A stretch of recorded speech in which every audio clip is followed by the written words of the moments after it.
কুমিল্লায় যুবদল নেতার মৃত্যুতে বিচার দাবিতে মানববন্ধন, তদন্ত কমিটি গঠন, সেনা ক্যাম্প কমান্ডার প্রত্যাহার।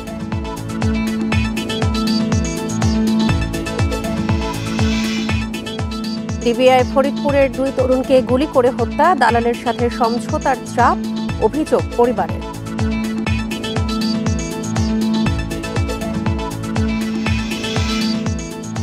সতেরো দিন পর পণ্যবাহী জাহাজ ছাড়ল আরাকান আর্মি, 20,000 বস্তা পণ্য নিয়ে পৌঁছেছে টেকনাফ বন্দরে।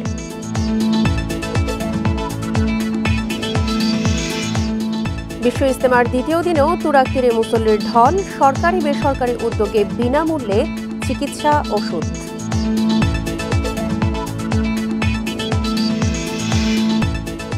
পঞ্চগড়ে টানা 4 দিন ধরে বয়ে যাচ্ছে মৃদু শৈত্যপ্রবাহ, সর্বনিম্ন তাপমাত্রা 9.9 ডিগ্রি। স্বাগত সমগ্র বাংলাদেশের সঙ্গে আছি সঞ্চারী মজিদ তমা। শুনছিলেন শিরোনাম, চলে যাচ্ছে পুরো খবরে। আর এই মুহূর্তে বাংলা একাডেমি ও সোহরাওয়ার্দী উদ্যানে শুরু হয়েছে মাসব্যাপী অমর একুশে বইমেলা। বইমেলার উদ্বোধন শেষে বক্তব্য রাখছেন প্রধান উপদেষ্টা ডক্টর মোহাম্মদ ইউনূস। আমরা সরাসরি যাচ্ছি সেখানে। এক অবিচ্ছেদ্য অংশে পরিণত হয়েছে। ক্রমে ক্রমে এর গুণগত আয়োজনগত বিবর্তন হতেই থাকবে। বইমেলায় হাজির করার জন্য লেখক লেখিকারা সারা বছর প্রস্তুতি নিতে থাকেন যথাসময়ে নিজ নিজ বই সমাপ্ত করার জন্য। প্রকাশকরা অনেক আয়োজন করেন নিজেদের বইগুলো যথাসময়ে হাজির করার জন্য, গুণগত প্রতিযোগিতা সৃষ্টি করার জন্য এবং আগ্রহ বাড়ানোর জন্য। প্রতি বছর বিষয়ভিত্তিক সেরা লেখক স্বীকৃতির আয়োজন করলে লেখকরা এই স্বীকৃতি পাওয়ার জন্য এবং সেরা লেখকরা সেরা প্রকাশক পাওয়ার জন্য অনেক সহায়ক হবে। আমি এই প্রস্তাব দিচ্ছি।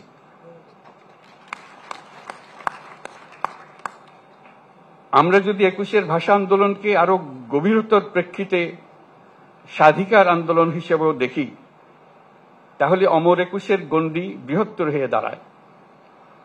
তখন আমরা ভিন্ন প্রতিষ্ঠানের মাধ্যমে কিশোর কিশোরী, তরুণ তরুণীদের তাদের সৃজনশীলতার জন্য স্বীকৃতি দিতে পারি, নতুন উদ্যোক্তা হওয়ার জন্য স্বীকৃতি দিতে পারি।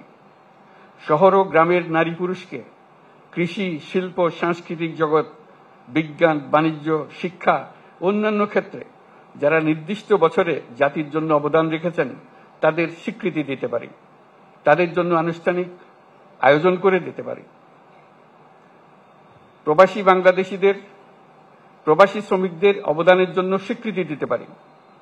সারা পৃথিবী জুড়ে নানা কাজে বাংলাদেশিরা কৃতিত্ব দেখাচ্ছে। আমরা 21-এর দিনে তাদের সবাইকে স্মরণ করতে চাই। তারা সবাই 21-এর দিনে নিজের দেশকে স্মরণ করে সবসময় অনুষ্ঠান করে। তারা আমাদের পরিবারের অংশ হিসেবে তাদের সন্তান সন্ততির কাছে বাংলাদেশকে পরিচয় করিয়ে দেয়।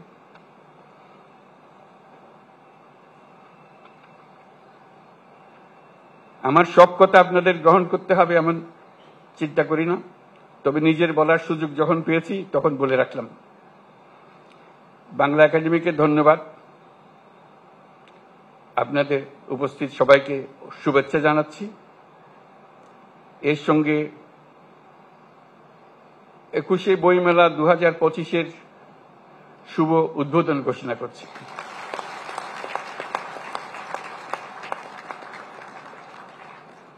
মহান আল্লাহ আমাদের সহায় হন। ধন্যবাদ।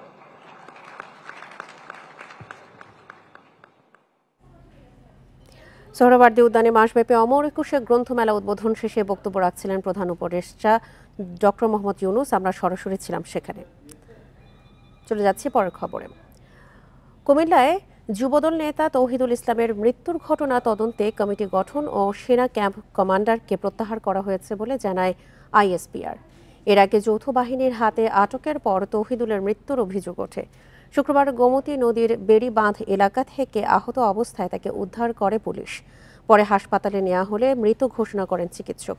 তৌহিদুল পাঁচথুবি ইউনিয়ন যুবদলের আহ্বায়ক ও ইটাল্লা গ্রামের মোখলেসুর রহমানের ছেলে। নিহতের স্বজনদের অভিযোগ, বৃহস্পতিবার রাতে অস্ত্র উদ্ধার অভিযানের সময় বাড়ি থেকে নিয়ে যাওয়া হয় তৌহিদুলকে। পরে তার মৃত্যুর খবর পরিবারকে দেয় পুলিশ। জানানো হয় তৌহিদুলের শরীরে আঘাতের চিহ্ন থাকার কথাও।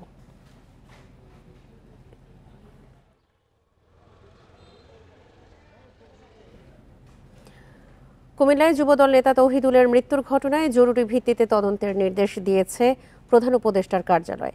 পাশাপাশি যে কোনো ধরনের হেফাজতে নির্যাতন ও মৃত্যুর ঘটনায় নিন্দাও জানানো হয়েছে। সকালে প্রধান উপদেষ্টার প্রেস উইং থেকে এসব তথ্য জানানো হয়। এতে বলা হয়, জাতীয় জীবনের প্রতিটি ক্ষেত্রে মানবাধিকার সমুন্নত রাখা সরকারের একটি মূল মিশন। দেশের ফৌজদারি বিচার ব্যবস্থা সংস্কারের জন্য সরকার বেশ কয়েকটি কমিশন গঠন করেছে। এসব কমিশনের অধিকাংশই তাদের প্রতিবেদন জমা দিয়েছে।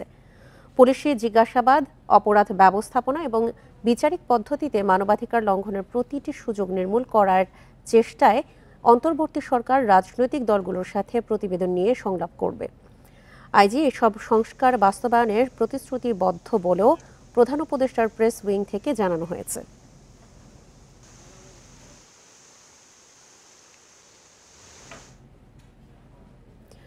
কুমিল্লায় যুবদল নেতার মৃত্যুতে নির্যাতনের অভিযোগ তুলেছেন বিএনপির সিনিয়র যুগ্ম মহাসচিব রুহুল কবির রিজভী। এই ঘটনায় উদ্বেগও জানান তিনি। অন্তর্বর্তী সরকারের আমলে এমন ঘটনা দুঃখজনক বলেও মন্তব্য করেন রিজভী। রাজধানীর ভাসানী মিলনায়তনে এক অনুষ্ঠানে রুহুল কবির রিজভী বলেন, জনগণ যখন সুষ্ঠু নির্বাচনের প্রস্তুতি নিচ্ছে, আবার কেন বিচার বহির্ভূত হত্যার ঘটনা ঘটেছে? অন্যায় করলে এর বিচার করবে আদালত, আইনশৃঙ্খলা বাহিনী নয়। এ সময় তিনি বলেন, প্রতিটি মন্ত্রণালয়ে যদি বৈষম্য বিরোধী ছাত্র আন্দোলন একটা করে কমিটি দেয় তা ভালো হবে না, রাষ্ট্র এলোমেলো হয়ে যাবে। এটা হলে ব্যবসায়ীরা তাদের পেছনে টাকার বস্তা নিয়ে ছুটবে। ছাত্রদের কাজ তাদের ক্যাম্পাসের নিরাপত্তা নিশ্চিত করা। রিজভী আরও বলেন, শেখ হাসিনার মাধ্যমে ভারত তাদের এজেন্ডা বাস্তবায়ন করেছে। এখন সেটা হচ্ছে না বলে বাংলাদেশের মানুষের বিরুদ্ধে, সেনাবাহিনীর বিরুদ্ধে অপতৎপরতা চালাচ্ছে ভারত। কুমিল্লার যুবদলের একটা ছেলেকে ধরে নিয়ে গিয়ে তাকে যখন ফেরত দিচ্ছে আইন শৃঙ্খলা বাহিনী, তখন তাকে মৃত ফেরত দিচ্ছে। তো ডক্টর ইউনূস সাহেবের আমলে এই ঘটনা ঘটবে কেন? তার সময় যদি শেখ হাসিনার সরকারের বিভিন্ন দুষ্কর্ম এবং অত্যাচারের পুনরাবৃত্তি হয়, তাহলে তো হোঁচট খাবে জনগণ। এদিকে কুমিল্লা আদর্শ সদর উপজেলার পাঁচথুবি ইউনিয়ন যুবদলের আহ্বায়ক তৌহিদুর রহমানের মৃত্যুর ঘটনায় জড়িতদের শাস্তির দাবিতে মানববন্ধন করেছেন এলাকাবাসী। দুপুরে কুমিল্লা প্রেস ক্লাবে অনুষ্ঠিত কর্মসূচিতে ঘটনার সাথে জড়িতদের তদন্তপূর্বক বিচার দাবি করা হয়। এর আগে নিহত তৌহিদুর রহমানের বাড়ি থেকে মরদেহ আনা হয় প্রেস ক্লাবে। আইনশৃঙ্খলা বাহিনীর পরিচয়ে যুবদল নেতা তৌহিদুর রহমানকে গত বৃহস্পতিবার রাতে আটক করা হয়। পরদিন নির্যাতনের মাধ্যমে মৃত্যুর অভিযোগ তোলেন স্বজনরা।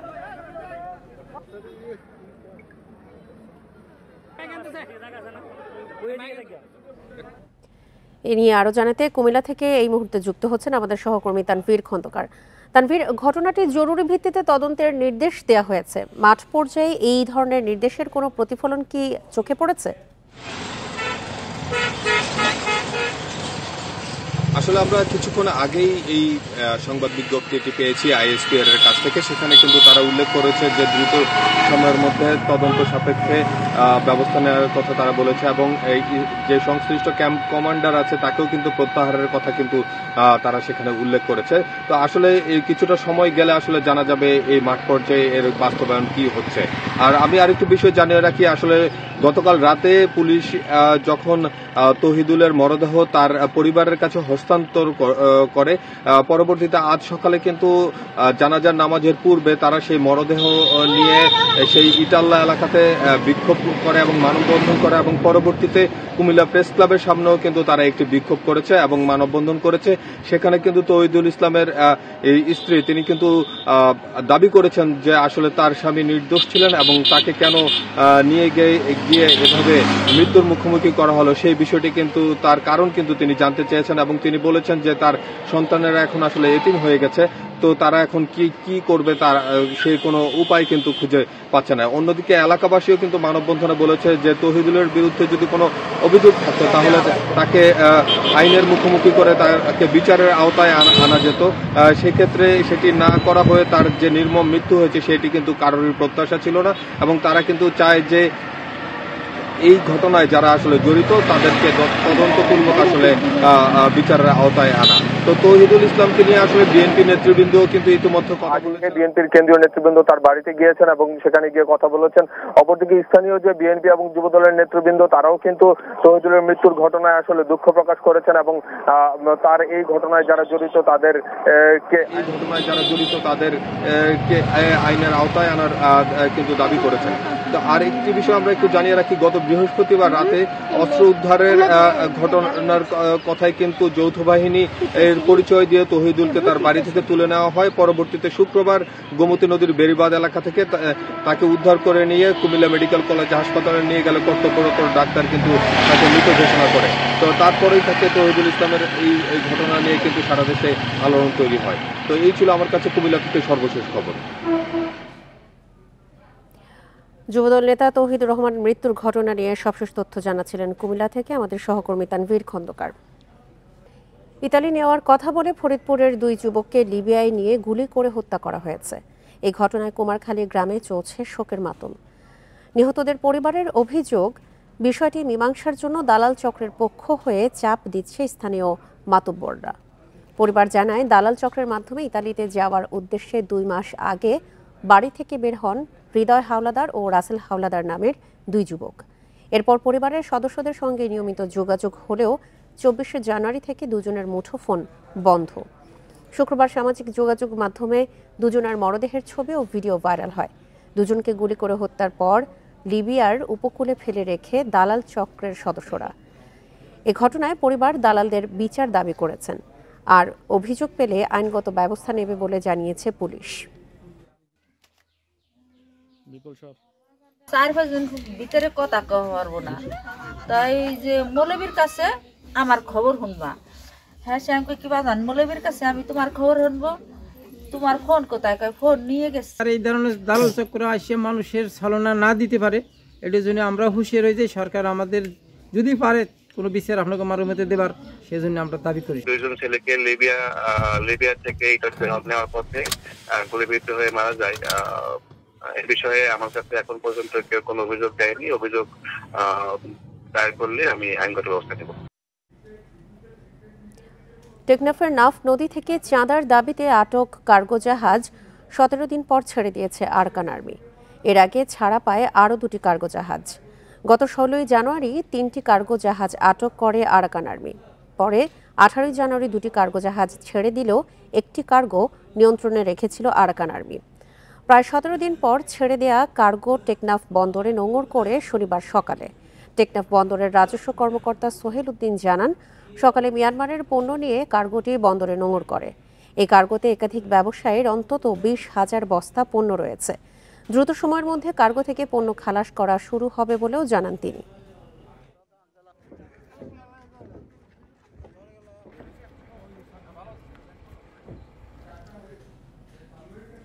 এ বিষয়ে জানাতে কক্সবাজার থেকে যোগ দিয়েছেন আমাদের সহকর্মী তৌফিকুল ইসলাম। তৌফিকুল, 17 দিন পর আরাকান আর্মির হাত থেকে জাহাজটি ছাড়া পেয়েছে। এ বিষয়ে বন্দর কর্তৃপক্ষ বা জাহাজ মালিক কি বলেছে? মূলত এটি হচ্ছে মিয়ানমারের জাহাজ, বাংলাদেশি পণ্য পরিবহন করছিল। এটি সহ মূলত 3টি জাহাজ মিয়ানমারের ইয়াঙ্গুন বন্দর থেকে টেকনাফ বন্দরের উদ্দেশ্যে ছেড়ে আসার সময় নাফ নদীতে আরাকান আর্মিরা তাদেরকে এই 3টি জাহাজ আটক করে পরবর্তীতে একদিন পর 2টি জাহাজকে ছেড়ে দেয় এবং 17 দিন পর আজকে দুপুরে আরও একটি জাহাজ ছেড়ে দিয়েছে। মোট 3টি জাহাজ তাদের কাছে আটক ছিল এবং 3টি জাহাজই মূলত ছেড়ে দিয়েছে। তবে আমরা কথা বলেছি একজন কর্মকর্তা টেকনাফ বন্দরের, তিনি নাম প্রকাশ করতে আমাদের কাছে চায়নি এবং তিনি বলেছেন যে টাকার বিনিময়ে এই জাহাজটি ছেড়ে দেওয়া হয়েছে। তবে ব্যবসায়ীদের কাছে আমাদের প্রশ্ন ছিল আসলে কেমন টাকা দিতে হয়েছে বা কিভাবে তারা এটি ছাড়িয়ে এনেছে। তো তারা বলছেন আসলে মিয়ানমারের আরাকান আর্মিরা তারা যেই মিয়ানমার থেকে যে সকল পণ্য আমদানি করছিলেন এবং সেই সকল আমদানির সঠিক কাগজপত্র যাচাই বাছাই জন্য তারা আটক রেখেছিলেন। দীর্ঘদিন আটক রাখার পর আজকে তারা সেই কার্গোটি ছেড়ে দিয়েছে। তবে টাকা নেয়ার যে বিষয়টি সেটি অনেকটা অস্বীকার করেছেন। তবে এখানে আমরা দেখেছি মিয়ানমার থেকে আচার এবং শুটকি সহ বিভিন্ন পণ্য ছিল, এবং আজকে যে জাহাজটি এসছে সেখানে 20,000 বস্তা এরকমই যে পণ্য আছে বলে আমরা জানতে পেরেছি। তবে এখনো পর্যন্ত যেহেতু দুপুরে সেই জাহাজটি বন্দরে এসে পৌঁছেছে, এখনো পর্যন্ত সেই জাহাজ থেকে কোনো মালামাল এখনো পর্যন্ত খালাস হয়নি। তবে বন্দরের যে রাজস্ব কর্মকর্তা সোহেল উদ্দিনের সাথে আমার কথা হয়েছে, তিনি আমাকে জানিয়েছেন মিয়ানমারের যে আভ্যন্তরীণ যে সমস্যা হচ্ছে বা গন্ডগোল হচ্ছে, সে আরাকান আর্মি পুরো যে অঞ্চল অর্থাৎ ওই পারের অঞ্চলটা দখল করে নিয়েছে। সেই কারণে আসলে নতুন করে মিয়ানমার থেকে নতুন করে কোনো জাহাজ আর আসছে না। সেই কারণে বন্দরে অনেকটা যেই আমদানি রপ্তানি অনেকটা ভাটা পড়ে গেছে।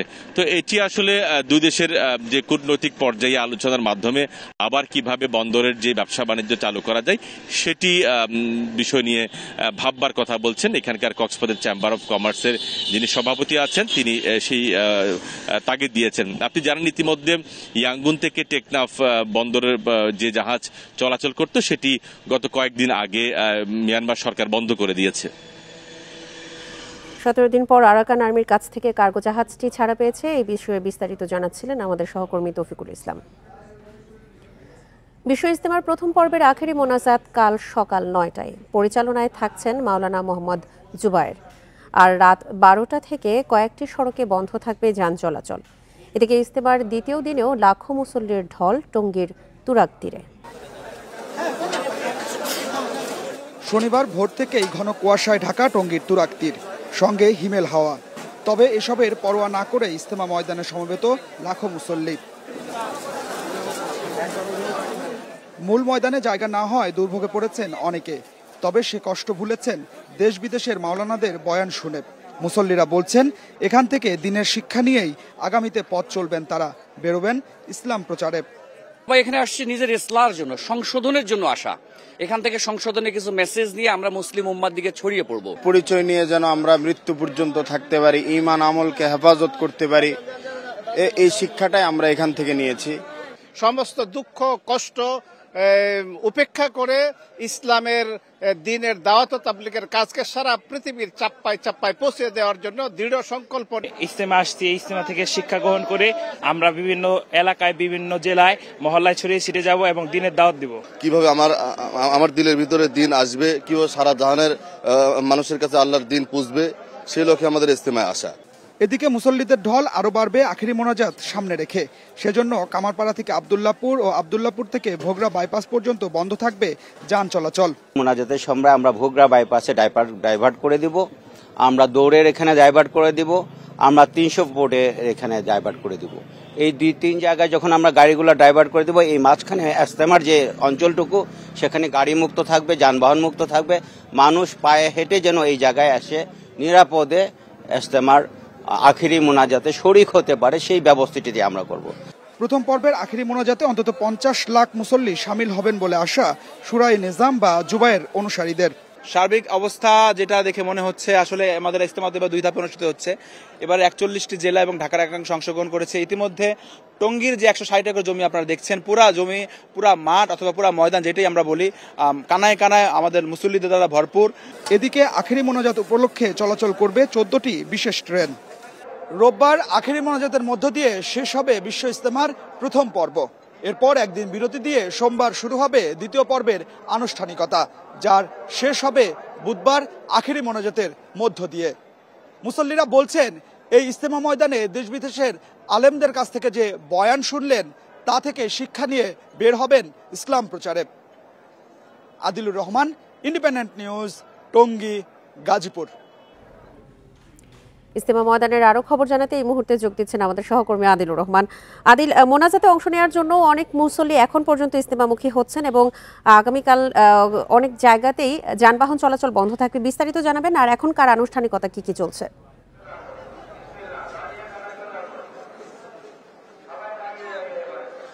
দেখুন, প্রথমে আসলে আনুষ্ঠানিকতা দিয়ে শুরু করতে চাই। এই মুহূর্তে আসরের আজান হয়েছে কিছুক্ষণ আগে। আসরের আজানের পরে আসরের নামাজের যে প্রস্তুতি, সেই প্রস্তুতি চলছে। মুসল্লিরা মূলত খিত্তায় খিত্তায় তারা অবস্থান নিয়েছেন, অজু শেষ করে খিত্তায় অবস্থান নিয়েছেন। কিছুক্ষণ পরেই আসলে নামাজ শুরু হবে, সেই নামাজের প্রস্তুতিটি তারা নিচ্ছেন। নামাজের পরে মূলত আবার বয়ান শুরু হবে। এই বয়ান শুরু করবেন ভারতের মাওলানা জোহাইর। এই বয়ানের অংশ হিসেবে, এই বয়ানেরই একটি অংশ হচ্ছে গণবিবাহ বা বিবাহ। এই অন্যান্য বছরই প্রত্যেক বছর ইজতেমার ঠিক দ্বিতীয় দিন আসরের নামাজের পর গণবিবাহের আয়োজন করা হয়। এবারও ঠিক সেরকম ভাবেই গণবিবাহের আয়োজন করা হয়েছে। তবে কতজন এই গণবিবাহে অংশ নিচ্ছেন এটি এখন পর্যন্ত সংখ্যাটি আমরা জানতে পারিনি। এটা হয়তো আর কিছুক্ষণ পরে আমরা জানতে পারবো। এই আসরের নামাজের পরে যে বয়ানটি হবে, সেই বয়ানে বিবাহের যে বিষয়গুলো, সেই বিষয়গুলো আসলে বয়ান করা হবে এবং বিবাহের পরে আসলে কিভাবে পথ চলতে হবে, কিভাবে ইসলামের পথে থাকতে হবে, সেই বিষয়গুলো এখানে আলোচনা করা হবে। এবং দিনভর খিত্তায় খিত্তায় মোজাকারা হয়েছে। মোজাকারা অর্থাৎ হচ্ছে আলোচনা হয়েছে কিভাবে তারা এখান থেকে শিক্ষা নিয়ে দিনের প্রচারে নামবেন। এবং আপনি যেটি বলছিলেন যে আগামীকাল আখেরি মোনাজাত, আগামীকাল আখেরি মোনাজাতের মধ্য দিয়ে এই যে 31 জানুয়ারি শুরু হয়েছিল ইজতেমার প্রথম পর্ব, 3 দিন এই ইজতেমা মাঠে অবস্থানের পরে এখানকে যারা ইজতেমায় অংশ নিয়েছেন তারা বের হয়ে যাবেন দিনের প্রচারে। কেউ 3 দিনের জন্য, কেউ 40 দিনের জন্য বের হবেন। এখানে দেশের মুসল্লিরা যেমন আছেন, তেমনি বিদেশি অনেক মুসল্লি আছেন।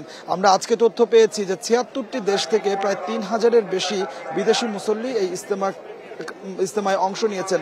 বিদেশি মুসল্লিদের অনেকেও কিন্তু এই দেশে তারা দিনের প্রচার বা ইসলাম প্রচারে বের হবেন।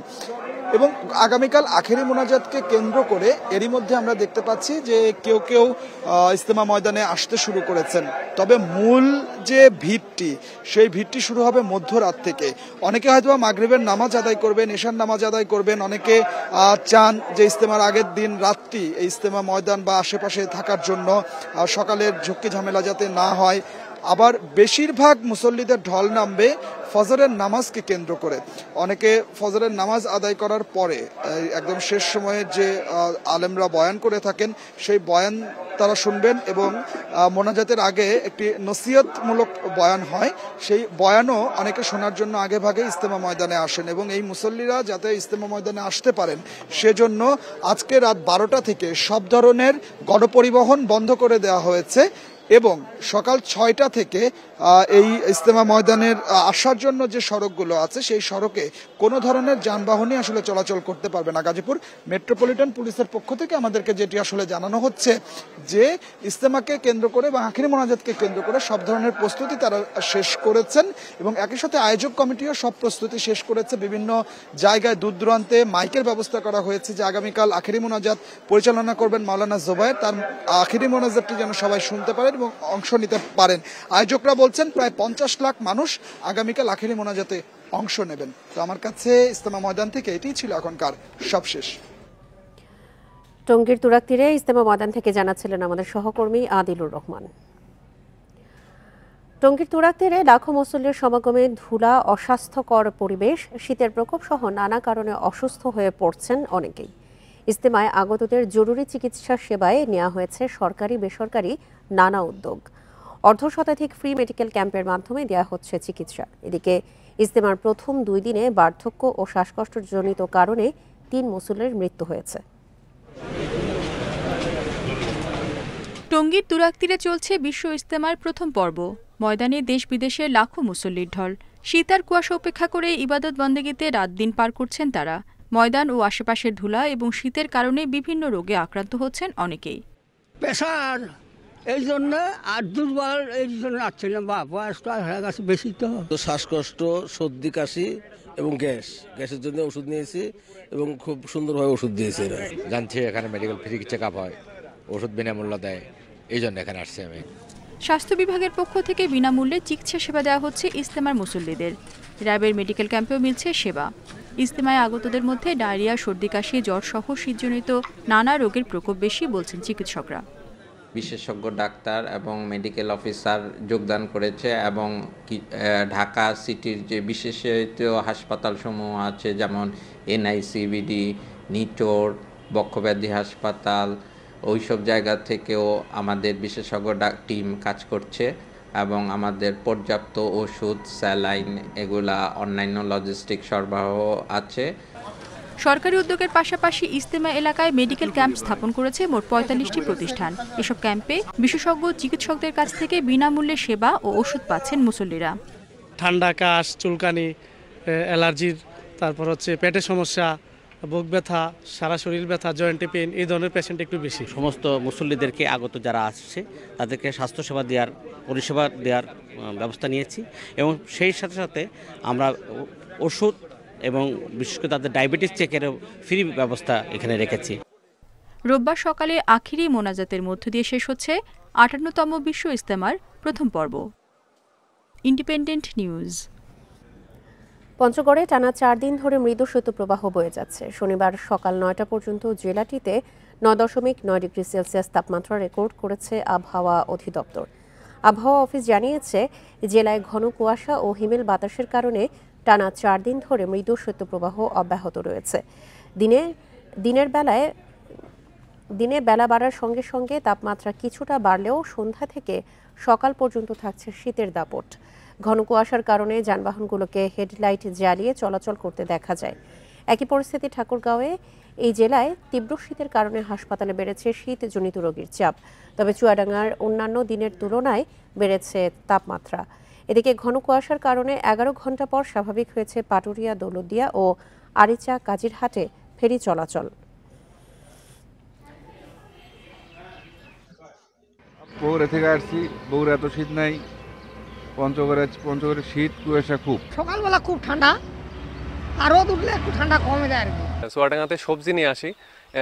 এর আগে তাপমাত্রা প্রচুর, মানে হাড় কাঁপানো কনকনে শীত অনুভব করছি, কিন্তু আজকে আমরা সেটা কোনো শীতের কোনো বালাই পেলাম না। ঠিক আছে, আজকে শীত অনেক। বিগত সরকারের আমলে গুম খুনের বিচার চেয়েছেন জামায়াতে ইসলামীর আমির ডাক্তার শফিকুর রহমান। দুপুরে সুনামগঞ্জ জামায়াত ইসলামীর কর্মী সম্মেলনে এই দাবি জানান। দলের নেতাকর্মীদের আইন নিজের হাতে তুলে না নেওয়ার নির্দেশ দেন। তাদের শান্ত থাকার আহ্বান জানান। কোনো নিরীহ মানুষকে মামলা দিয়ে হয়রানি না করার অনুরোধ করেন জামায়াতে ইসলামীর আমির। বলেন, শিক্ষার পর্ব শেষে একজন শিক্ষার্থীকে তার যোগ্যতা অনুযায়ী কাজ দেয়া হবে। এটা যেন সবাই দেখে, এখান থেকে শিক্ষা নেয়, এই কারণে আর তারা যেন তাদের সত্যিকারের কাজের পাওনাটা ঠিক মতো পায়, তাই অতএব বিচারটা আমরা চাই।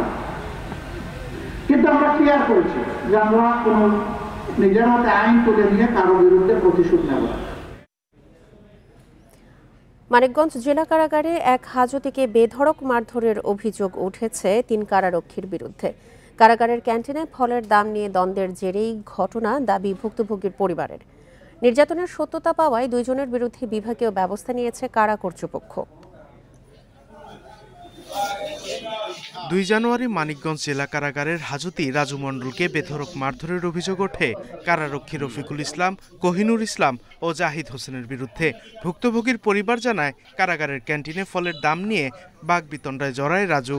এরই জেরে ক্যান্টিনেই মারধর করা হয় তাকে। নির্যাতনের কারণে রাজু আদালতে হাজিরা দিতে পারেনি, এমনকি তাকে মারধরের বিষয়টি রাখা হয় গোপন। আমি আসছি তারিখের দিন, এমন দেখি যে তার তারিখে নিয়ে আসে নাই। কেন আনে নাই? পরে জেলখানাতে যে হাজতে আসামিগুলো আনছে তাদের কাছে জিজ্ঞেস করে যে বাজান কী হয়েছে আমার রাজুকে, বলছে আপনার রাজুর ব্যাপারটা শুনেন নাই, গত 2 তারিখে তো তার পঙ্গু বানা হলাইছে।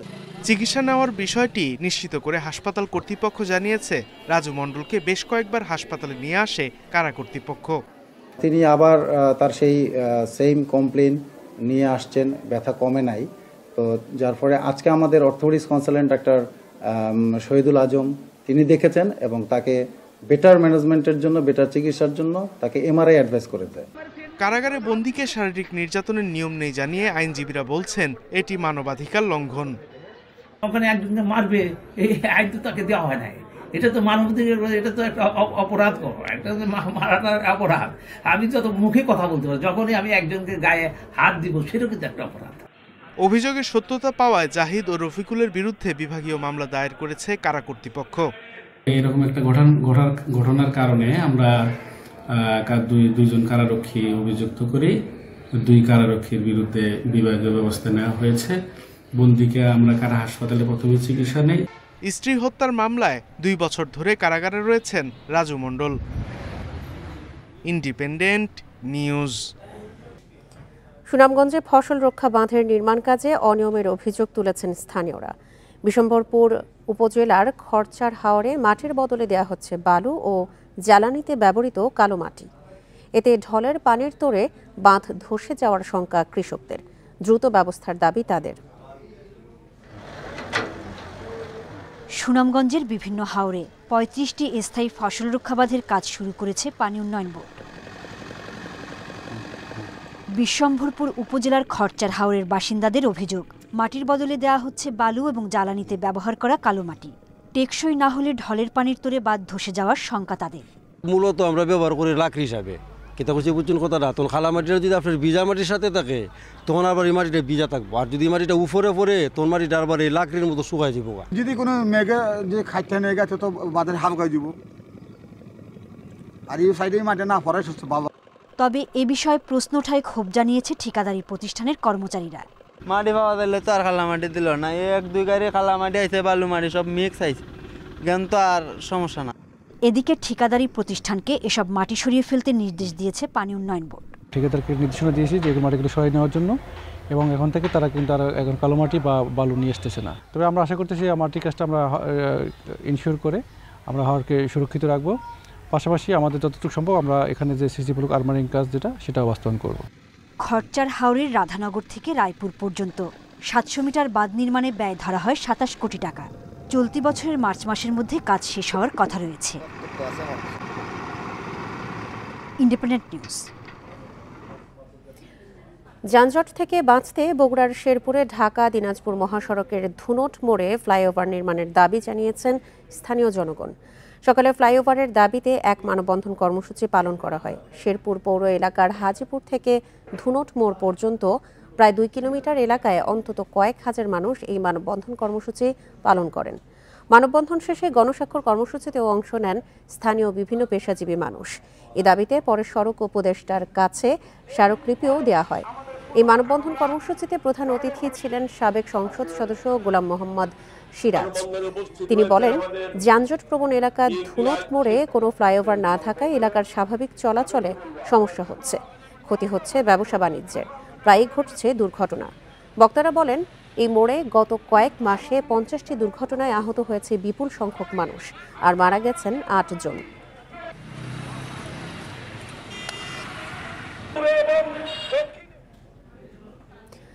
সিলেটে বর্ণমালার মিছিলে বরণ করা হয়েছে ভাষার মাস ফেব্রুয়ারিকে।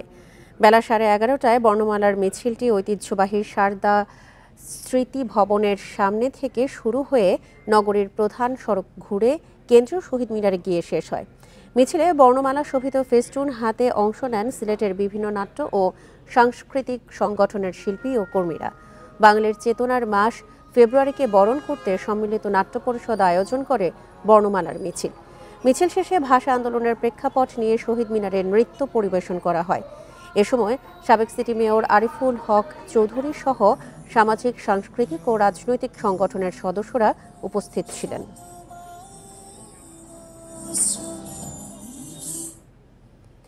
ব্রাহ্মণবাড়িয়া জেলা বিএনপির দ্বিবার্ষিক সম্মেলনে লন্ডন থেকে ভার্চুয়ালি যুক্ত হয়ে বক্তব্য রাখছেন বিএনপির ভারপ্রাপ্ত চেয়ারম্যান তারেক রহমান। আমরা সরাসরি যাচ্ছি সেখানে। নিজেদের অবস্থানকে কোনোভাবে গুছিয়ে নিয়ে আবার দেশটি তাদের দখলে নিতে। প্রিয় সহকর্মীবৃন্দ, তাদের এই লক্ষ্যকে আমরা হাসিল করতে দিতে পারি না, এবং যদি আপনাকে রক্ষা করতে হয়, আপনার নিজের পরিবারকে রক্ষা করতে হয়, যদি এই দেশের মানুষকে রক্ষা করতে হয়, সর্বোপরি বাংলাদেশকে যদি রক্ষা করতে হয়, তাহলে আমাদের সকলকে যে কোনো মূল্যে ঐক্যবদ্ধ থাকতে হবে। এর কোনোই আমাদের বিকল্প নেই। আমি বক্তব্যের শুরুতেই বলেছি, আমাদেরকে যদি বাংলাদেশকে সামনে এগিয়ে নিতে হয়, দেশের মানুষকে যদি শান্তিপূর্ণ উপায়ে এগিয়ে নিতে হয় দেশের সাথে, তাহলে অবশ্যই আমাদেরকে ঐক্যবদ্ধ থাকতে হবে। আমাদের মধ্যে মতপার্থক্য থাকতেই পারে, আমরা বসবো, আমরা আলোচনা করব, এক আলোচনায় শেষ না হলে আবার আলোচনায় বসবো। আলোচনার মাধ্যমেই আমরা সমস্যার সমাধান করব। আলোচনার মাধ্যমেই আমরা সমস্যা উপায় বের করব। প্রিয় সহকর্মীবৃন্দ, আমাদের সামনে বহু কাজ, এখন অনেক কাজ, দেশকে পুনর্গঠনের কাজ।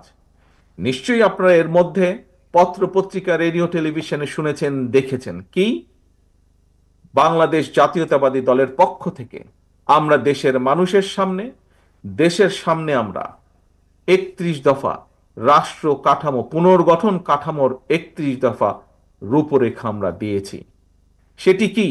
সেটির মধ্যে সংক্ষেপে যদি বলতে হয়, সেটির মধ্যে এই দেশের ভবিষ্যৎ প্রজন্ম সন্তানদের শিক্ষা ব্যবস্থাকে কিভাবে ঠিক করব তার একটি সংক্ষিপ্ত বিবরণ দেওয়া আছে। এই দেশে বেকারদের কর্মসংস্থানের জন্য আমরা কি কি করতে চাই তার কথা উল্লেখ করা আছে। এই দেশের মানুষের স্বাস্থ্য নিয়ে আমরা কি করতে চাই তার কথা উল্লেখ করা আছে। এই দেশের কৃষি ব্যবস্থা আমরা কি করতে চাই তার উল্লেখ করা আছে। এই দেশের শিল্পের ব্যবস্থা আমরা কি করতে চাই আগামী দিনে তার কথা উল্লেখ করা আছে। প্রিয় সহকর্মীবৃন্দ, অর্থাৎ সমগ্র দেশকে পুনর্গঠন করার জন্য কি কি করতে চায় বিএনপি, সমগ্র দেশের মানুষকে বিভিন্ন সমস্যা থেকে পর্যায়ক্রমিকভাবে বের করে আনার জন্য বাংলাদেশ জাতীয়তাবাদী দল, আপনাদের দল কি করতে চায় দেশের জন্য, সেই কথাগুলো বলা আছে। কাজেই আমাদেরকে আজকে সেই কাজগুলো আমাদেরকে বাস্তবায়ন করতে হবে। যেই কাজগুলো বাস্তবায়ন করার মাধ্যমে আমরা দেশের শিক্ষা ব্যবস্থাকে ব্রাহ্মণবাড়িয়ার দ্বিবার্ষিক সম্মেলনে বক্তব্য রাখছেন বিএনপির ভারপ্রাপ্ত চেয়ারম্যান তারেক রহমান। আমরা সরাসরি ছিলাম সেখানে। আর এর সাথে শেষ করছি এখনকার সমগ্র বাংলাদেশ। ধন্যবাদ সবাইকে।